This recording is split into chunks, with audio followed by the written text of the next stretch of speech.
Mormons by Mormons for Mormons. Lots of talking, but never ever gets boring. Rounding up the humorous stuff in the news about Mormons. Can't wait to see which one will they choose. This week in Mormons, you get Joseph Smith style. With Moroni upon the host, Geoff and Al's the big bearded guy from Missouri. Geoff is the bearded nationalist from DC. This week you get the funny stuff, the fun things, like what casserole will be made for General Conference, or what we're... Yow, everybody! That's right. I wanted to start this show the exact opposite way of Josie's special podcast from Sunday, which is very calm and measured. You blew out our speakers, Geoff. I did not. I leaned back like a pop singer hitting the loud high notes.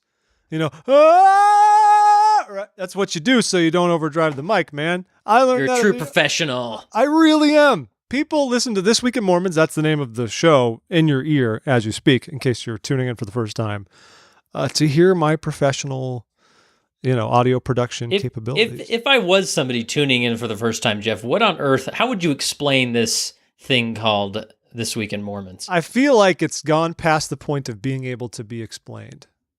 I think. Well, what about like when your ministering brothers come over and they're like, "So Geoff, like, what are your hobbies?" And you're like, "Oh, I got a podcast." And first of all, no one's visited my home except for Remember the Stake Presidency in like over a year.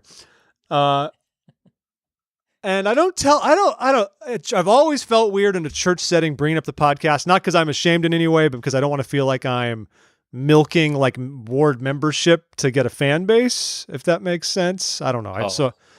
So believe me, Geoff, that makes sense to me. That's for sure. I mean, I talk about it if asked, and that's fine, but I don't like to go out of my way and I just don't want people to think I'm trying to promote it. Are there people in your ward that listen and they like see you on Sundays and they're like, "Hey, great episode"? There might be a few. I've seen, nobody tells me about the episode, but I have noticed some people in my ward, unbeknownst to me, have liked like some of our Facebook content.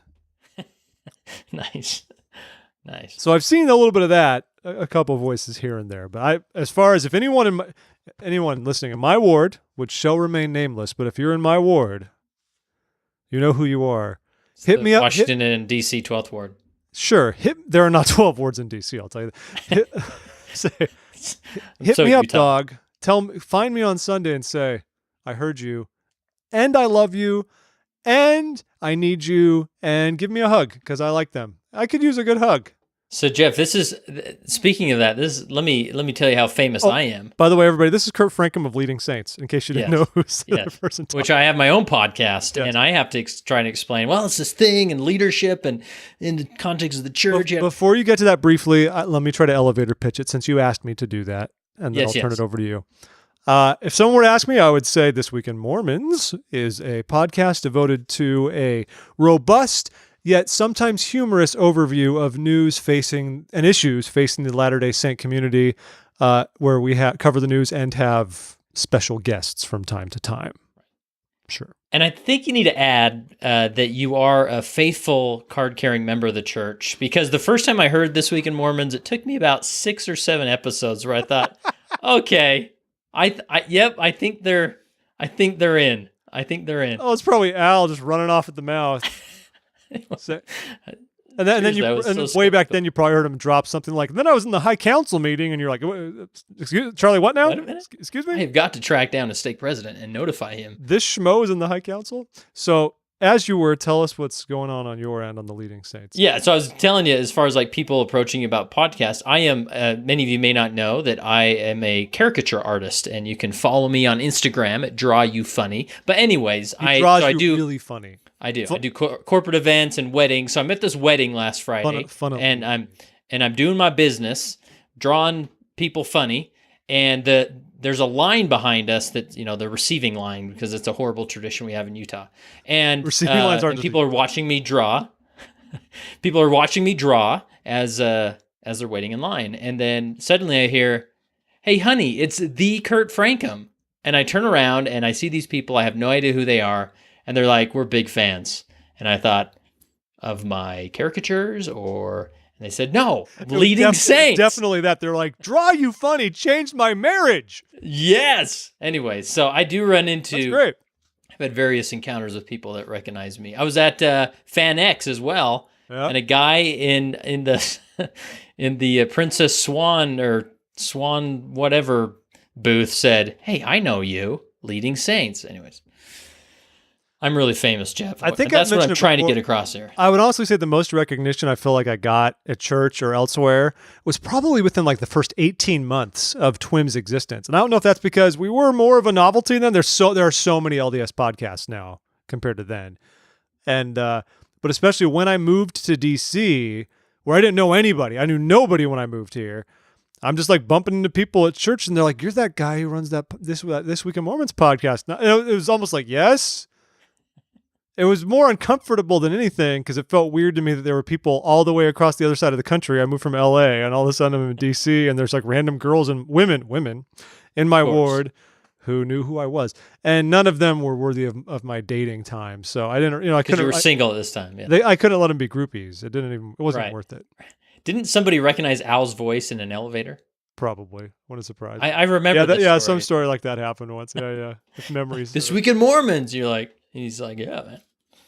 So. Yeah, here and there. But now I'm more anonymous than I used to be. So you've been a bachelor for a few days, huh? It's been a busy couple of weeks, I guess, because last week we had last week we'd had the interview with the Bagleys who do the Mormon Marriages podcast. That was good. But I recorded it like weeks ago. So that's why I feel like I haven't sat down and recorded in a while. A lot's been going on. That's why last week's published because I was in California at the time and didn't want to deal with podcast publishing while I was there. So we flew to California a couple weeks ago for my dad's 70th birthday. Wow. Which was great. My parents are divorced, so my dad lives just by himself in a little apartment. And my mom currently lives in China, so her house is off limits while she rents it. So it was great. We got an Airbnb. I got all my siblings. My siblings live all around the West. None of us live in California right now. We got a house. My brother came down with his kid. And it was great because his son and my two sons had never met. That side of cousins have never been together or anything. So some cousin bonding going on. Boys all played. We all had a good time. My dad didn't know we were coming. We surprised him, so it was great. He cried, and it was a lot of fun. So we had a great time there. And of course, tell us what was the reveal? How did you surprise him? Tell the story. It wasn't as good as when I did my mom's 60th, which was excellent. But whatever. Send me an email if you want to hear that one. But so my dad's, we went to a restaurant and he only knew my younger sister was coming into town. She lives in Phoenix. So hers is the most realistic, like, yeah, it's your birthday weekend, Dad, I'll drive out. It's a 5-hour drive for her. So she said she was going to drive out and see him and meet him for breakfast. And so we all kind of hid around a corner. I got the people at the restaurant to let us sit in an unused part of the restaurant, like for bigger groups in the back. And we went and hid there, and he just walked in, and then we were around the corner. He couldn't see us at the table or anything. We surprised him. It was just that. We just said surprise, and he was stunned. He wept like a child. Oh, yeah. He misses his kids. Why wouldn't he? Yeah, sure. That's sweet, Jeff. We're all gone. So it was really nice. It was great. And then, like you mentioned, the bachelor thing. So, my wife's from San Diego, so we went down there. I stayed a couple days down there with the in-laws and that gang, and then I took off, came back to D.C., and they stayed for some extra time. So I've been hanging out here by my lonesome, doing lots of stuff because we're redoing our kitchen. So I've basically been hanging out, and it's great timing because I don't have young children trying to avoid being destroyed by debris and tools and such. And now it's far enough along that it's safe for them to come home. And that was good. And I changed jobs. So last week I ended my employ at one place and I started another one this week. It's been very busy. Lots has been happening. Awesome. Yeah. Busy You're living the dream. But now the wife comes back tonight, right? Yes. By the time all of you hear this, she will be back. Okay. I guarantee this will not be published before they arrive. Break in Jeff's house. Great. That's why I wasn't going to be the one to say it, but thank you. If you have an interest in a late 80s townhome with an unfinished kitchen, a soon-to-be finished kitchen. Oh, okay. But an unfinished half of basement. Anyway, on your personal end, everything going well. How was the Questioning Saints Summit? I don't know if everyone knows about that, but yeah. So to give some background, so we do these virtual summits over at Leading Saints. This is our third one. We did Motivating Saints and Teaching Saints, and now this last few weeks we did Questioning Saints. So basically, it was content all around the idea of how do we, as whether leaders, parents, Orthodox members of the church better minister to those who are questioning their faith. And it was fantastic. We had 1,600 or so register and attend, virtually. That's huge. Is that your biggest one? Tell us all of your numbers and private metrics. I'm pretty transparent about that stuff. But it was definitely, I don't know. I think the Teaching Saints one was bigger, but that's more of a general topic, even though Questioning Saints is quite general. But I mean, let me give you an example of how awesome this was. I got this email that said, this content is too good. Seriously, I have told you before about my free fall into faith crisis, and the Leading Saints podcast stopped the free fall and has given me a ladder to climb back out. Thank you is not just enough. Life-saving stuff, my friend. That's the email. So we have it right there. Their words. Kurt Francom saves lives. Yeah. So, and if you, there's still 3 sessions available if you want to go check it out at leadingsaints.org/questioning. And, of course, we're always putting good content out there. At least you even did an interview with Tad Arcalister recently, didn't you? I did. That's a big one. Yeah, that's a big one. It was, and it was. He was a tough interview, to be honest. I mean, I think the editing and helped to hide that a little bit, but he's an attorney, so he was very direct. And usually you interview people, as you know, Geoff. You sort of want them to expound on different stories and experiences, and I'd ask him a question, and he'd give me about 4 words. I'd be like, okay, well, and I didn't feel like he was like dodging my question or anything. I think he was just very thoughtful. It's during interviews like that every now and then, if I've interviewed people, like a lot of the time, if people have the capability and the know-how and everything, I like to get them to record themselves to have the best quality audio file, and just send it over our way, and then we'll put it together afterwards. But if it doesn't work that way, I hop on something like Zencaster just to capture it. And whenever an interview is iffy, or if I want to just say forget it and burn the village down, I wish I was on Zencaster just so I'd get all their audio no matter what happens, even if they get so upset with me they hang up, and then I can still publish it.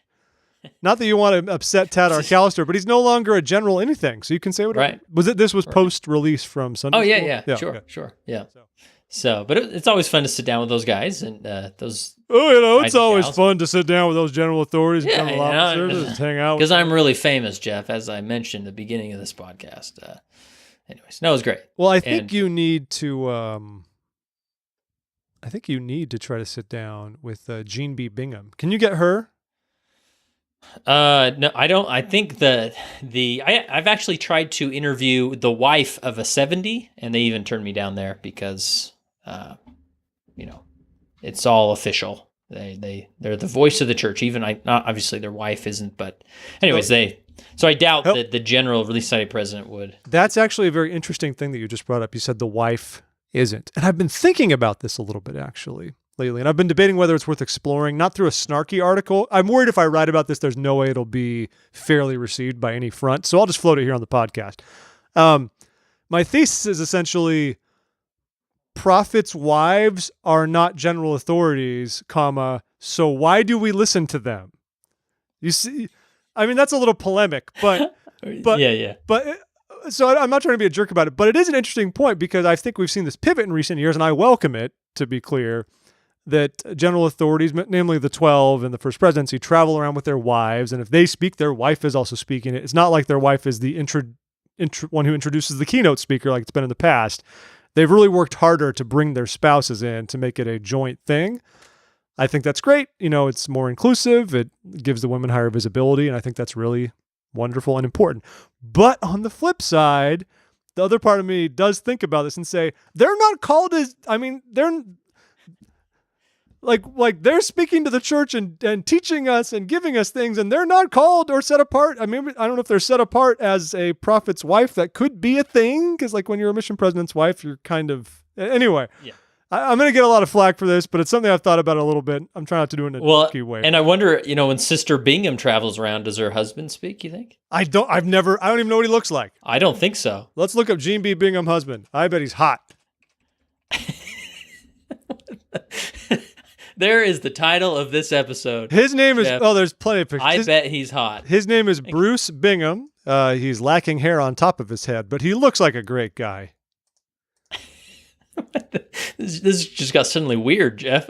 He looks like a great guy. So, Look at them. Wow. They're smiling. They're so happy. They're standing and somewhere in Salt Lake City.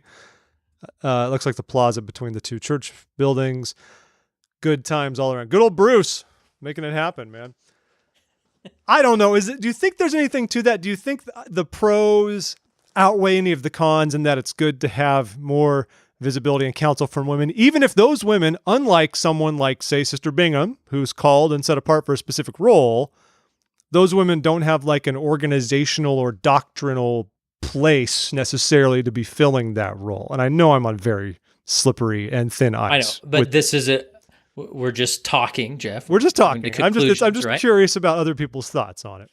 Yeah, I mean, I agree with you. I think it's nice to see the visibility. I think you learn something, when we speak just in context of like the Quorum of the 12 and First Presidency. I think you learn more about the prophet when you hear from his spouse. Of course, and of course. He becomes more endearing to that individual. And everyone loves Sister Hinckley. Like, it's not like this is totally. Oh yeah. But I think part of that is just by nature. Marjorie Hinckley just got herself in the mix. She was a little fireball, and that's just And I think since Marjorie Hinckley, the prophet's wife has definitely has a higher profile publicly. Right? I don't feel like Frances Monson had a very high profile, though. I remember when she passed away, and there was a lot of pomp and circumstance about it. Yeah. And but I think her health was maybe worse than Sister Hinckley's, right? Because part of me felt bad because I thought like this is important. It's important to the prophet, but no, I didn't feel like she was this like known, beloved figure in the church at the same level as Sister Hinckley. When we were. Well, and I guess I take that back because obviously Sister Benson her health I don't think was very good, but Sister Kimball actually read a conference talk in lieu of President Kimball. They should bring that back. That's straight up like Woodrow Wilson territory there, man. Just announce it and see Sister Nelson walk up there and drop the mic. Wendy! So she has her detractors because of that Not Even Once Club book from years ago, but that's not really. We had I think that's one of our old issues. I think if you look up Not Even Once on our website, there's a podcast that dealt with that. It's probably from 2012 or something like that. It's been a long time ago. But speaking of Sister Bingham, though, so we saw that they did the women's conference last weekend, right? The BYU women's conference. Great gathering. I was there, Jeff, front row. You were? Taking notes. Were you there? No, I wasn't. I don't know. Can I go? I mean, I guess I could threaten a lawsuit if they didn't let me in. You sound like all the men in my ward who try to join the ward Facebook group, which is exclusively women. Like they don't let men be in it. Are you serious? Yeah. They won't even approve you? Pretty much not. No, they don't. They're not. It's like, okay. When will men have their day, Kurt? When will men have their day? I know. We're such.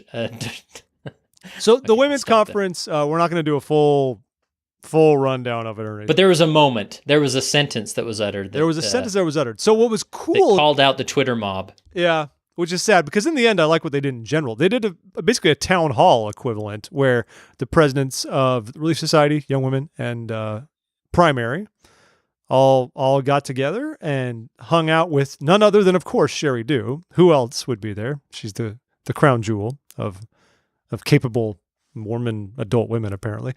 And Kurt's being very careful because Deseret Book helps him with things. I see him just sitting there biting his tongue about anything said about anybody with Deseret Book.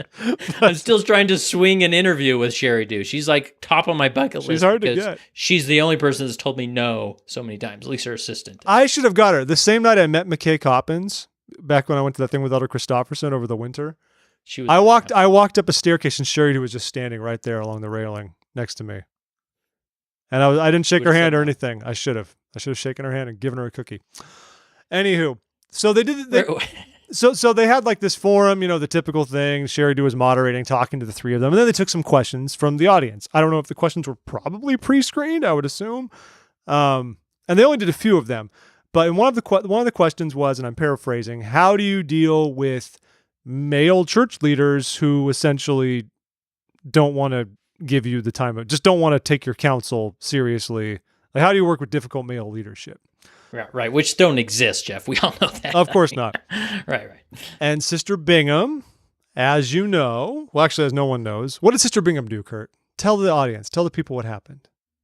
What did she say? Like, what did she say? Yeah, I'm tired of talking. She said, it's too much me. Sure. She basically said she, was dealing with a brother that was a leader that I assume it's the bishop. I don't know if she said that, but there was a difficult interaction and relationship, and I think we've all been in those scenarios at some point in our life. And she came home from a meeting that was very discouraging and slammed her purse down. And her husband said something. Bruce said. So he has a name. He's not even named in the story. That's the sad thing. She good-looking Bruce said, "Oh, it's one of those purse slamming meetings, right?" And then she said yes, but then she mentioned how she worked out that relationship through communication, and then she said the phrase. What's the phrase? I'm trying to pull up the article here, Jeff. Well, it's from the Trib, so of course their stupid paywall. But she said, but she didn't say that she was. She said we women essentially have a tendency to be shrill and demanding,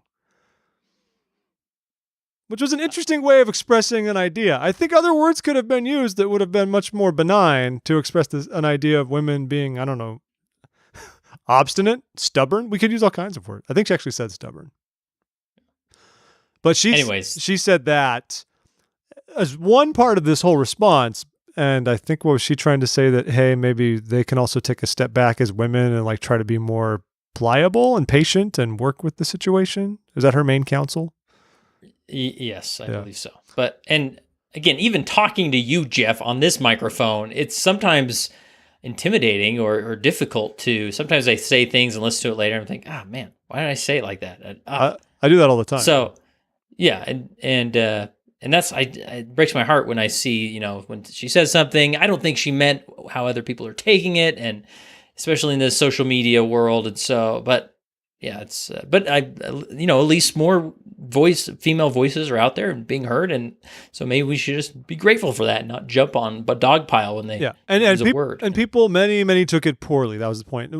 Not to be outdone, of course, our very own Tiffany Hales, one of the twin sisters, sounded off on this. Just basically, she really took issue, saying like, I am not shrill. My mom has never been shrill. When I've stood up to priesthood leadership, straight up for being wrong, and even if we've worked things out, I have not been like a shrill, difficult, stubborn woman. I have been like someone who needs to be heard. She wrote a whole think piece about it on our website. As an open letter. And you published it, Jeff? I did. Oh, my goodness. I did, with the editor's note that says the views expressed here are not necessarily those of the publication. You said the views that expressed here may sound very shrill, but they're not our views. I should have said that. Love you, Tiffany. Okay. I should have said that. That would have been pretty funny. Oh, I love the picture that came with this article from Deseret News. There's some moment when Jean B. Bingham's there, and she's got Joy D. Jones, who's the primary president, and Bonnie H. Corden, who's the Young Women's president. And Joy D. Jones brings out like a bag of popcorn or something, and I don't know what was happening. Did you see this picture? I don't know what was happening. Seeing this for the first time. Like Jean Bingham's face is like, what? And Sister Corden is sitting there doing like and it was this big gesture. They were doing the mannequin challenge right now. they were actually holding this, and then they were like, someone was moving the phone around. I don't know. That's awesome. Why they're so excited about the gift of popcorn in a bag. I mean, if she brought out something really useful, like a Google Home Max or something, and said, here, have some smart home in your life, maybe that would have been good. But do you know what this reminds me of, Jeff? It's so random. It looks like a pineapple. Is the meme during you're gonna love this, the meme of Hillary Clinton when the fireworks went off at one of her anyways, it is which meme is that? I'm sending it to you. We can link to it. But I'll put it in the comments here. Share it with me. I've probably seen it before, but I can't. It's hilarious because it's so because Hillary lost and you still laugh about it. Is that why? Oh yeah, it's hilarious because Hillary was. Anyways, there it is. Check that. Little Jiffy. The overreaction is just priceless. Oh, I think I remember this one. Oh yeah, that one. Oh wow, but it's tough. I mean, when you're on a stage, you just overreact. You just gotta be like Mitt Romney and always let the dogs out. Who? Man. That's what you gotta do. I feel so bad for him. Just because of his Facebook. His Facebook page is full of nothing but Trump trolls. Is the only way to put it. Oh really? I feel so bad for him. He'll post this like normal stuff. Like he took a trip to Israel recently. Just said it was great. We got to meet with the foreign minister and talk about what Israel's doing for this and that. Like a totally normal, nice thing to publish. And everyone's just like, support the president, you rhino. Support the president. It's just, they're so mean. I feel so bad for him. It's totally uncalled for. All right. No civil discourse.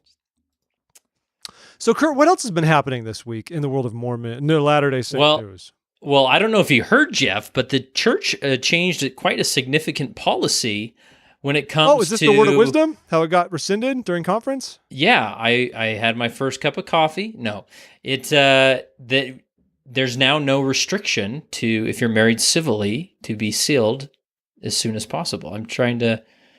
Where'd you move all these articles, Jeff? I can't find it. I didn't move them anywhere. They're in the Trello feed that we use. Okay, I'm sorry. But anyways, that's they're literally in the same place. They always are.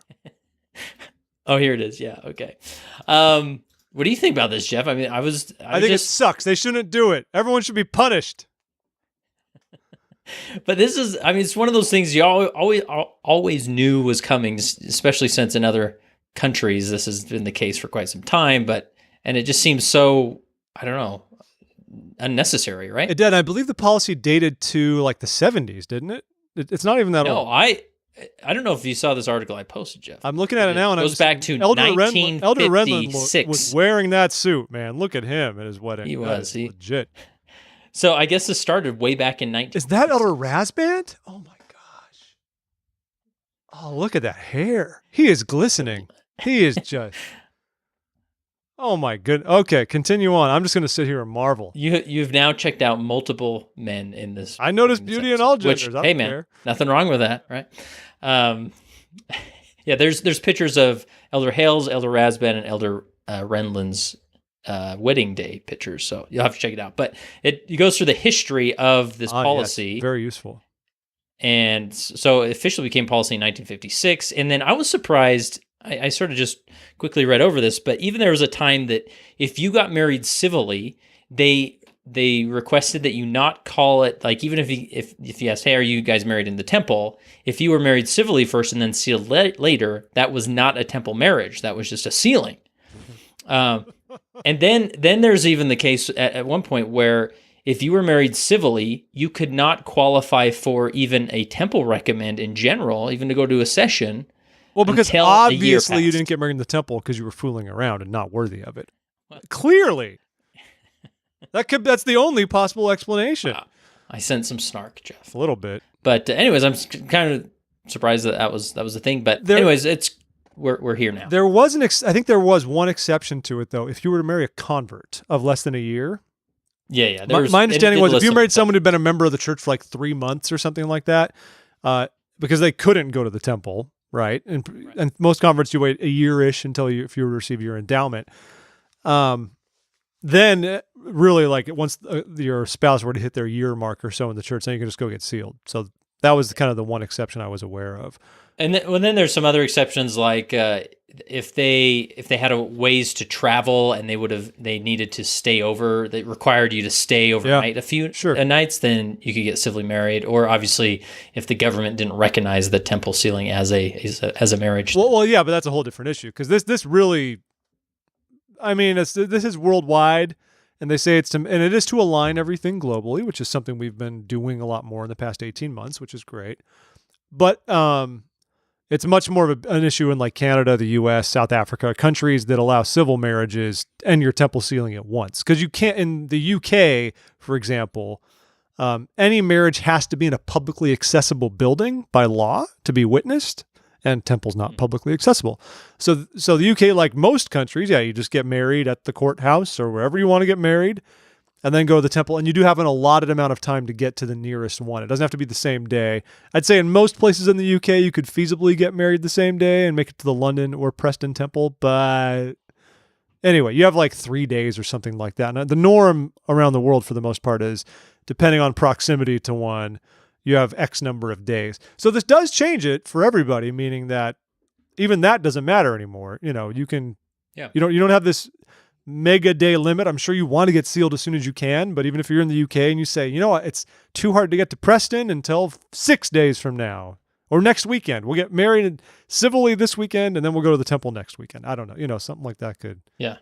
Do you think the stigma will perpetuate as far, because it says that you should still be encouraged to marry in the temple. You're right, with the wedding ceremony as well. But do you think, because I think back to the change in the age for sister missionaries, now they serve missions at 19, and this I saw my niece who just recently turned 19, and she has really been, you know, and she decided not to serve a mission, but it's almost, there's this like new stigma there that's like, well, you know, you can go at 19, of course you're going to serve, right? It's like it's almost shifted for. So that's really interesting. So now women are feeling, I mean, I know this is just anecdotal, but is this true that women are feeling the pressure like men have? Like, why would you not be going on a mission now? Oh, absolutely. Because before it's always been, you know, with women, it's been treated as, if you want to do this, great. But honey, if you come home and you're not into it, then that's fine too. We'll find a nice young man for you. And that's it. Yeah. And I'm so far removed from, you know, being 19 or having a 19-year-old that as she, you know, she sort of shared with the family, sort of getting emotional that she wasn't going. And I sort of looked at her like, wait, is this a thing? And I talked to her about it. And she's like, yeah, there's a lot of people she interacts with that they assume first that she's going on a mission. And then when she says she's not, it's sort of this, oh, that's so interesting. Okay. And we shouldn't do that. I mean, I know we're working on that. I mean, part of that's why they changed the whole mission application process. Is that last year now or earlier this year? I think it was late last year, where everyone applies to go on a mission the same way, and then you're assigned either a proselytizing mission or a service mission or whatever it may be. And I think part of that, or they might say you don't have to serve and you are honorably, you know, I'm blanking on the word. Not honorably released? No, not released. You're honorably pardoned. Pardoned. Let's say pardoned. I'm totally blanking on the word I'm supposed to use right now, but we'll say pardoned. Why not? So I'm curious exempted. if this stigma, exempted. So I wonder if there's sort of a new stigma that will come from, like, you know, or I guess it's or perpetuate the same stigma of like, oh, you're not being married in the temple. Well, you know, why aren't you doing it? You know, it's almost seen as a higher law to do that, which it is. I hope the stigma goes away, because if anything, we think we're talking about one part of this. But I think there's the whole other side of it with people who come from part or non-member families. And I think for a long time, we've tried to have this idea of telling them like this, you know, you tell your family like this is a sacrifice. This is a thing. This is, you know, this is an important part of your life, and it stinks that they're not in the temple with you. But if they can understand how important this is to you, and that can teach them something about the church. But by and large, what I've seen is it just like hurts families' feelings, and that's it. You know, and I think this is great now, because now, quite honestly, if someone wants to have a big party time wedding and have their reception and all that stuff, and then just go get sealed in the temple like the next morning or whatever they want to do, then they can. And their families feel like they're part of the process of them actually getting married. I wonder how much of a change we'll see on that front, if essentially all the, like I said, non-part member families, if by and large they will change their wedding plans. I even saw Peggy Fletcher Stack asking on Facebook today if anybody is doing that already, if she could like talk to those people and learn from their experience, you know, if they're changing your wedding plans. If you're saying, nope, I'm not going to do the whole ring ceremony. And that's another thing. Will ring ceremonies just kind of die now?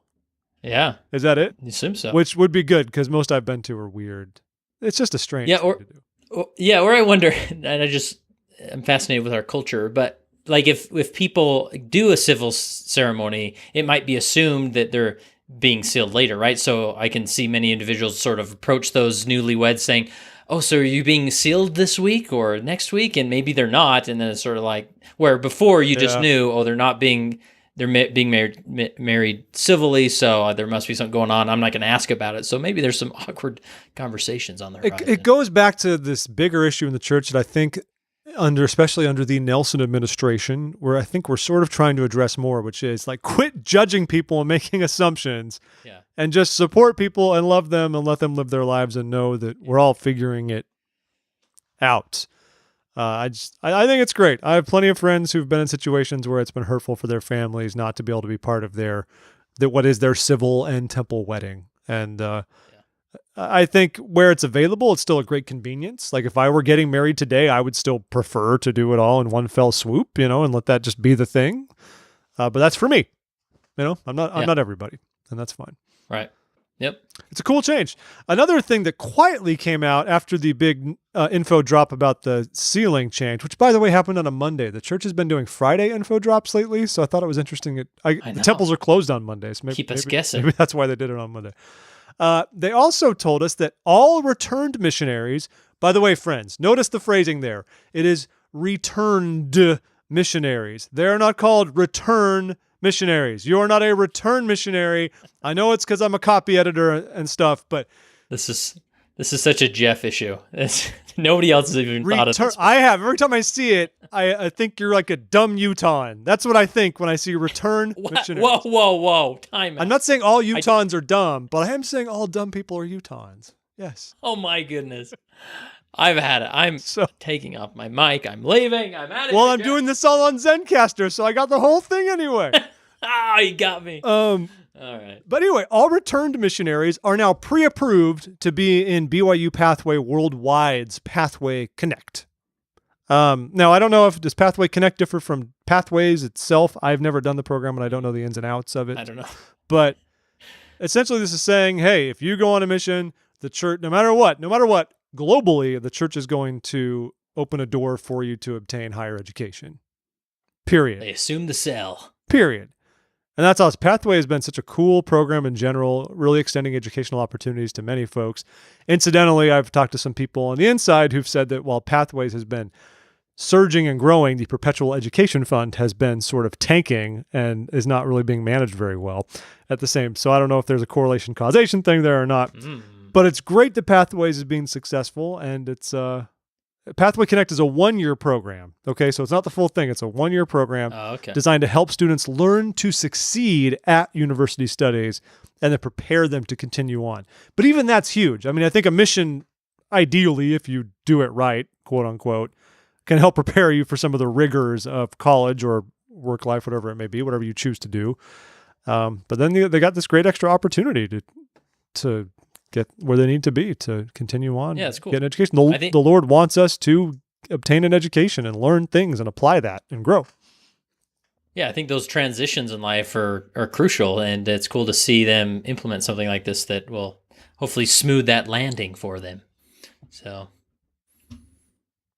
where are we going next, Geoff? It's your turn, man. My wife is WhatsApping me from the plane, so you just do something right now. I'm gonna.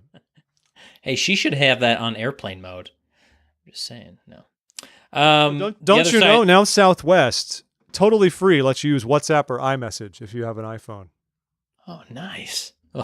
And that's who's sponsoring our episode today. Brought to you by Southwest Airlines. Everyone get their Southwest, get their credit card. Go get it. So none of these other articles really stand out to me other than the other side of heaven. The other side of heaven too is rated PG-13. You are our resident. Go to it. You are the resident. You're a sinner. R-rated movie expert. Yeah. So tell us what I am. What is this? I have been justifying rated R movies since I wrote that article, which I was doing exactly the opposite in that article. So when was that, Geoff? 2015, maybe. I wrote this article called At least. "Stop It with the Rated R Thing," and it seems like every year there's a movie that sort of is the movie everybody wants to justify. You originally wrote it on November 7th, 2016. Wow. And it went, is it still your most popular joke? I don't know if it's our all-time most popular one. Ironically, probably our most viewed article is one that said that this was like 5 years ago. Multiple independent sources tipped us off. I guess they didn't, but multiple independent sources tipped us off that in the countries that do temple sealings and civil ceremonies concurrently, that the church was going to abandon that policy and stop letting them happen at the same time. So it's kind of funny the temple news came out this week. We didn't even mention that. I wonder if that's a precursor to that actually happening. The assumption was that with gay marriage on the horizon, the church would stop being able to do them together. And so they were just going to stop doing them anyway. It didn't wind up happening, but that went gangbusters and crazy. But because it is false, I actually put a redirect up. You can't even read that article on our website anymore. Yeah. Anyway, but this is number 2. This is probably number 2. Right. So anyways, the point being that my thesis in that was that never has the prophet or anybody directly said, we do not watch rated R movies. President Benson alluded to it, and even Elder Robbins talked about President how Kimball actually dropped that one specifically. You show me the reference, Geoff. Okay, you keep talking. I'm looking up. Okay. Anyways, so my argument was, let's not use some secular organization, the Motion Picture Association or whatever, that gives these ratings, which is a U.S. organization. Let's actually approach media with a thoughtful approach of actually looking at the reviews and looking at content warnings, and then make a decision whether to see it, rather than just saying, "Oh, it's PG-13." Some liberal in Hollywood. President Benson did say it once in General Conference. He's the only one who mentioned him. He said, "Don't see." He said a lot of stuff. But he said, "Don't see R-rated movies or vulgar videos, or participate in any entertainment that is immoral, suggestive, or pornographic." That's his quote. Right. So then you check out the Elder Robbins talk he gave at BYU, which is helpful that we don't set limits to these things. Anyways, the point being is that Other Side in Heaven is PG-13. So definitely be sure. No, actually, you definitely want to see this. I know the director because I'm famous, Geoff, and he does great stuff. He's a great director, and I'm actually going to have him on my podcast. Now, do you think the original was PG? And there was storms and some thematic. There's some nudity, Geoff. Some thematic elements. I'm curious what will make this one. Why will this one be PG-13? Probably the F-bombs. Yeah. Drug use. Maybe somebody burns an American flag. Well, that's what everyone's been joking about, is if he's going to turn around and just be like, "Dang it, bleeping coldy pokey." But that's not going to happen. But I do wonder, I'm not in Utah. Obviously, I think most Latter-day Saints are pretty okay with PG-13 in general. That's the sweet spot for most filmmakers, for blockbusters and such like that. But do we worry that for family-friendly content, something like The Other Side of Heaven, this should be a benign, uplifting film? Do we worry that parents are going to say, "Whoa, this is a little more intense than the PG thing. I'm going to hold off"? Like, is it going to hurt the exposure or the box office of the film? I know the director was talking somewhere, and he said, he wants to make movies that the whole nation sees, not 11 people in Provo or something like that. So I would imagine if you make a religious-based movie and give it a PG rating, like, I think you might lose some of that other audience. That's a fair point, because The Passion of the Christ was rated R, and it's the highest-grossing religious film ever made. Okay, so touche, Geoff, touche. So now that we mention it, they should make that Book of Mormon movie true to the source material, and everyone will go see it. This is the problem with me coming on this podcast, is I don't have time to think of all angles, Geoff, but you always... No. See, no, it's because I nerd out about like movie industry stuff. It's not even your fault. It's because I geek out about it. Which, incidentally, I saw Endgame over the weekend. Have you seen it yet? Yes. Let's do a spoiler segment. Do you want to do a quick one? We're at 40 minutes in right now. Let's do a quick one. Spoilers for the next. I'm going to do a hard cutoff at right about 45 tops. We'll see. Because anyway. And the spoiler ban was lifted officially on Monday by the Russos. So really? They actually said, for major publications and stuff, they said, "Guys, can you please have a moratorium on major spoilers for at least 2 weekends worth, so people who want to see it can see it. And then after that, if you want to write your think pieces that are more obvious." And then the trailer for the next Spider-Man movie came out, which on Monday, which directly references all sorts of things that happened. So yes, how did you like Endgame? It's time for the Latter-day Saint Film Corner, where we speak about a 3-hour movie with robots and villains and killing people. Well, there are just so many parallels to, pioneers and them crossing the plains. No. Yes. Singing as they walked, for example. I loved it. I appreciate, I go to the movies and I'm not a big comic book or Marvel guy. I mean, I appreciate them for what they are, but sometimes there's been so many movies. I went to this Endgame without seeing Black Panther or Captain Marvel. I did see Black Panther since I saw Endgame, and it's just, I don't know, sometimes you're all these details and the Easter eggs and you're just... Black Panther was he was probably in Infinity War more than he was even in Endgame. In Endgame, he just kind of showed up. That's true. And then he grabbed their little gauntlet and just kind of ran around for a little bit, and that was basically it. And the only part I did a hard eye roll. Okay, here's the thing. I appreciate female superheroes for the sake of my 7-year-old has superheroes to get excited about and see strength and power of women. But to have this overproduced nod to, let's go get them female Avengers. Remember that part? Yeah, but they kind of did that in Infinity War too. Did they? Yeah, when they were all fighting Thanos' little female lackey, and it was all the women who fought her there. But it was even That's more true, over the top true. this time. Yes, the women. I mean, just like include them in the script and in the dialogue and in the adventure. But let's. Are you one of those trolls? You're one of those online trolls about Captain Marvel, aren't you? That's why you haven't seen it. You're one of the ones who was so angry. I'm not seeing no movie about a girl. No, of course not, Jeff. I'm gonna see it, but it's still in the theaters, and I was bummed out that that they killed off Scarlett Johansson. Not just because they killed her off, but because I don't know if they were trying to go for some kind of parallel stuff with the Infinity War, but it was because it was like the same sequence, right? I mean, eventually she goes, they show her body down at the bottom of the thing. The clouds open up to give the ring, and then they show Hawkeye instead of Thanos. It was like they kind of just copied it. I don't know if it was supposed to be a mirroring or not, but I thought it would have been more profound. Of course, they couldn't like kill Hawkeye when you know his family's going to come back by the end, and then he's gone. But that would have been potent. I really appreciated like the heart that was in this movie. Like that is, I think, very difficult to do. There were some sniffles in my theater. They let the characters breathe. I mean, in a good way. While Infinity War was like non-stop, I remember watching it for 2.5 hours, and I was like, pretty much on the edge of my seat, just going, like my heart was just thumping the whole film because it was propulsive.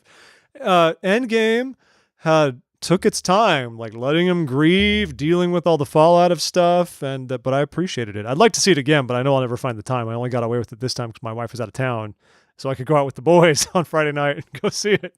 It worked out. Nice. So it was good. I didn't think they'd kill off. Did we pass our cutoff? Not yet.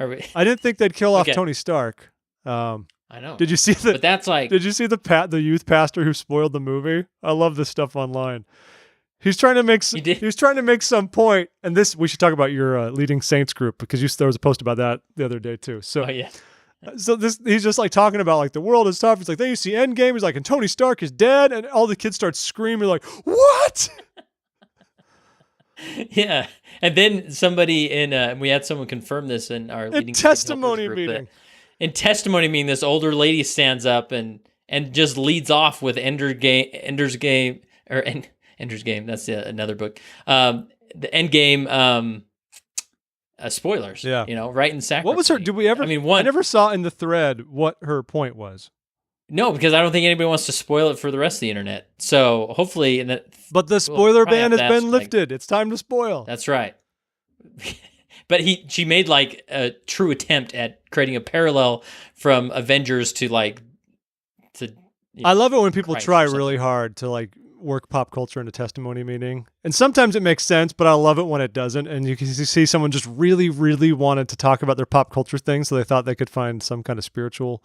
I was in a stake conference once with Elder Robert C. Wood, formerly of the 70, who that's name drop. It's a longer tale, but he was something of a celebrity of ours in our mission. We made up like characters for the general authorities and decided he was our favorite. We even made shirts with his picture on them. But anyway, so I was very excited when he was speaking in my home stake, and he quotes like Dumbledore. It was awesome, and I was like, yeah, man. And he's like, Yoda once said, and they're like, oh no. I think I was in a meeting when an apostle once dropped some kind of Harry Potter or Star Wars reference or something. It's good to remember that they're people too, Right? Yeah. They go to movies All right. too. We're lifting the spoiler alert, even though there's no way for you to listen to it and know at this point. But here's what we'll do. We'll pause for 2 seconds, and if you look at the WAV file. Okay, everybody. Other news real quick, and we'll wrap it up. Who looks at the WAV file? Some people might look at the sound waves if you're streaming it on the website. Oh, okay. So I loved this. This came out last week, and I'm sad that it's already left us. In the Gospel Library app, and apparently only on iOS. I don't think it ever worked on Android, as far as I could tell from anybody. You could go in and do what is basically a version of the Konami code, which if you ever played Contra as a kid on Nintendo, up, down, left, right, BA, start, that whole thing. They did the same thing on a certain screen. If you swipe up, do the same thing, kind of pushing up and down on your screen.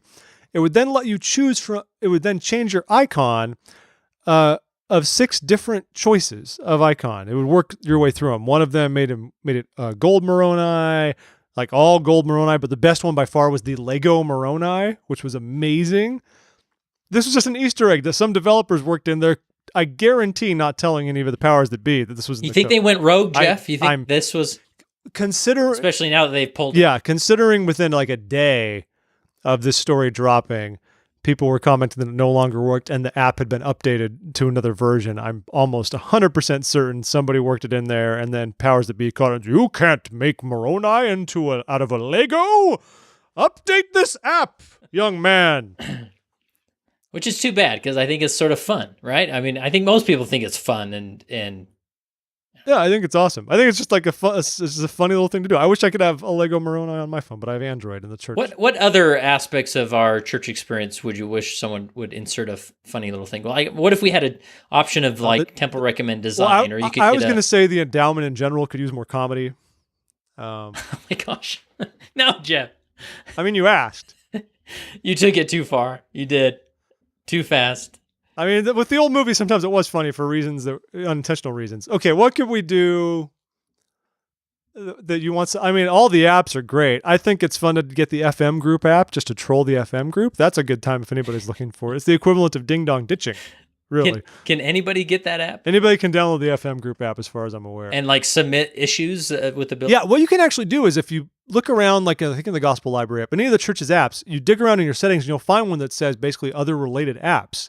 And that'll actually have links to download any of the other apps the church actually creates. So you don't have to fish around in your app store. You can find out every single one of them right there. So I wish this stuck. It was a funny thing, and we all need funny things. It was great. I know. We want it back. We're starting a petition. Bring the Lego Moroni back. Thank you. Is there anything else you want to hit up on here, Kurt, this week before we... I want to plug your awesome motherhood series that's going on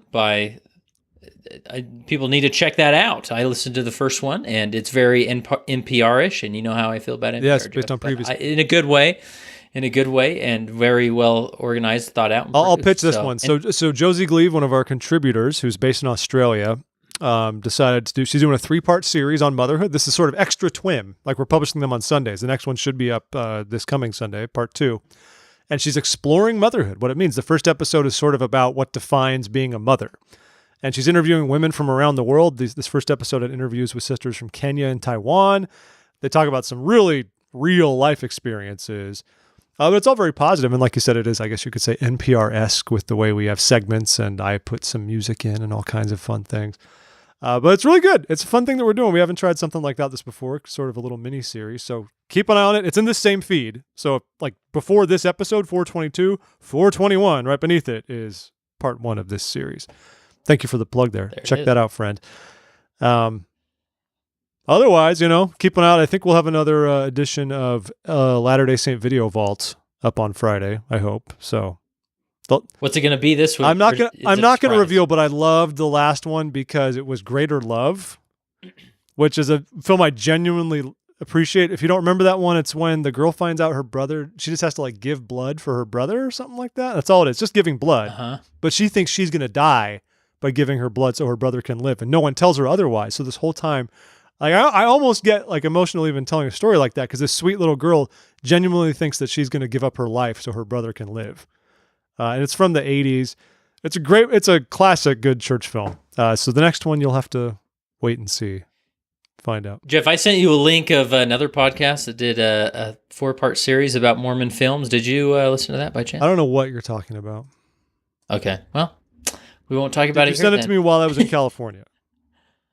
I think so. Okay. I'll backtrack and try to find it, but I don't. So I'll just mention it. The podcast is Strangerville. I don't listen much to this podcast. Oh yes, but it's okay. Done by, remember I saw it. Yes. And the guy that did it, he's actually he's a former member of the church, but he's very respectful of the church in general. I mean, it's not like a hit piece by any means, but he just goes back and watches some of these films that he saw as a young seminary student that from the 80s and such that he watched in the 90s or early 2000s, and he just talks about them some, he does a whole episode on the phone call, which we had that on one of our video vault episodes. The phone call's great. I love the phone call. The phone call one was very interesting because the director of it actually reached out to Jared, who writes these articles, and told him some more behind the scenes stuff of how it was made and all. He talked about how the lead, Mark McClure, the guy who stars in it, found out he was going to be in Back to the Future while they were making it. Because if you've seen Back to the Future, he plays Marty McFly. Oh, really? He plays Marty McFly's older brother. Yeah. The one Dave, who once he gets a job at the office, still for some reason lives with his parents in the better 1985. Whatever. You've got to interview that guy, Geoff. I don't think he's LDS. The director of folk. I should. So, yeah, man. See, those are the type of people I can never justify interviewing for my podcast. But you, this is figures in this week. Yes, esoteric figures in pop culture. That's how we. That's right. Figure. Mm-hmm. Well, everybody, make it happen. It's been a great week in Mormon news. Be back here this week. This Sunday you'll get more motherhood stuff, and sometime next week we will record once more to talk about the issues facing all of you as Latter-day Saints. I'd like to thank Kurt Frankum, my dear friend, who I've only met once in person. And we had froyo, and my son tried to run behind the counter at Yogurtland and do things. And it was wonderful. And Kurt, I love you like a brother. Yeah. Well, maybe not a brother. I love you like a cousin-in-law. Yeah, I'll give you. Yeah. Well, you definitely don't love me as much as Bruce Bingham, but have you seen that man? Oh my goodness. He's like the Dallin H. Oaks with more height. It's amazing. But I encourage all people listening here that you can also find my podcast, Leading Saints, on the same place you're listening to this one. And check out the Elder Callister interview. And the student has become the teacher, everyone. Kurt definitely out-downloads us at this point. So make sure to go to them. Do I really? I'm pretty sure you do now. Okay, yeah. I can retire now. Yeah. I can retire. I think you passed that a long time ago. You're good. Don't worry. Nice. You're doing great. But if you haven't subscribed to our show, you can do it in iTunes or on Android, or a lot of you stream from the browser, which is fine too. However you get your podcasts, we do exist on those channels, even Spotify. So please take the time to do that. And if you've never written a review on iTunes, I encourage you to do so. It's a great way for other people to find out the show exists and grow the family. And the last plug I will give you is patreon.com/thisweekinmormons, where if you, dear listener, would pledge $1 a month, it keeps the lights on, the servers flowing, and the computers humming, and whatever other verbs I can throw at you. Thanks very much for listening. Always nice of you to take the time to do so. For Kurt, I am Geoff. Be well, be holy, and be happy.